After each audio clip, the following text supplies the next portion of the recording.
ராஜா மாதா ராஜாவோட ஆசீர்வாதத்தோட குருசுவாமி வந்து இந்த திருவாபரணத்தை எடுத்துட்டு வருவாங்க ராஜா பிரதிநிதியோட சேர்ந்து. அந்த திருவாபரணத்தை வெளியில கொண்டு வரும்போது சரியாக 12:30 மணி 1 மணிக்கெல்லாம் மேல கருடன் வந்து வட்டம் விடுது. வருடம் மாறாம நடக்கக்கூடிய விஷயம். அது வந்து ஒரு இந்த மயிர்கூச்சரிதல் அப்படின்னு சொல்றாங்க, ஒரு கூஸ்பம் மொமெண்ட்ஸ் தான். ஆமா, சரியாக அந்த 1 மணிக்கு திருவாபரணம் வெளியில வரும்பொழுது மேல வந்து கருடன் வட்டமிட ஆரம்பிச்சிடும். ஆக அந்த 1 மணிக்கு அந்த திருவாபரண குருசாமி வந்து அந்த திருவாபரண பொறுப்பை எடுத்துட்டு ராஜபிரதிநிதி வந்து வாளோட முன்னாடி வருவார். ராஜபிரதிநிதியோட தோல் தூக்குற பல்லக்கு வரும்.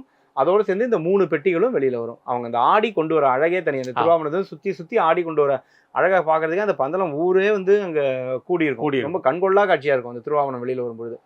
அப்படி இந்த திருவாபரணம் வெளியில வந்து அப்படியே கொஞ்சம் கொஞ்சமா ஒவ்வொரு ஊரா கடந்து வந்து அன்னைக்கு நைட்டு வந்து புதியக்காவு பகவதி கோயில் அப்படிங்கிற இடத்துல திருவாபரணம் தங்குவாங்க.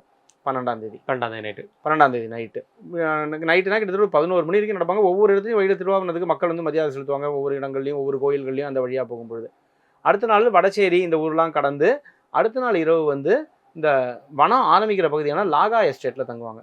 நிலக்கல்லுக்கு முன்னாடி இருக்கக்கூடிய லாகா எஸ்டேட் அங்கே தான் வந்துட்டு வனம் ஆரம்பிக்கும். 13ஆம் தேதி இரவு வந்து அந்த லாகா எஸ்டேட்டில் தங்குவாங்க. இது திருவாபரணம் போகிற வழி ஒரு ரூட்டே இருக்குது இதுக்குன்னு. இந்த லாகா எஸ்டேட்டில் தங்கிட்டு அதுக்கு அடுத்த நாள் காலையில் நிலக்கல்லேருந்து நம்ம வர ரூட்டில் வராது, நிலக்கல்லேருந்து வண்டி வர ரூட்டில் வராது, அட்டத்தோடு அப்படிங்கிற இடத்துல காட்டுக்குள்ளே இறங்கிடும் திருவாபரணம். நிலக்கல்லேருந்து காட்டுக்குள்ளே இறங்கி நேராக பெரியானவட்டத்துக்கு வந்துடுவாங்க. இந்த திருவாபரணம் வர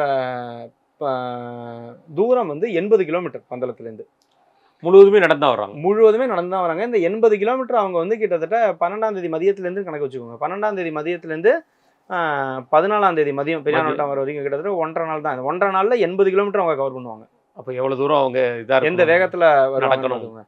இது வந்து இந்த காலத்தில் தான் இப்படி வராங்களாம். அந்த காலத்துலலாம் 14ஆம் தேதி காலையில் கிளம்பினா சாயந்தரம் வந்துருவாங்களாம். ஆதி காலத்தில் திருவாபரணம்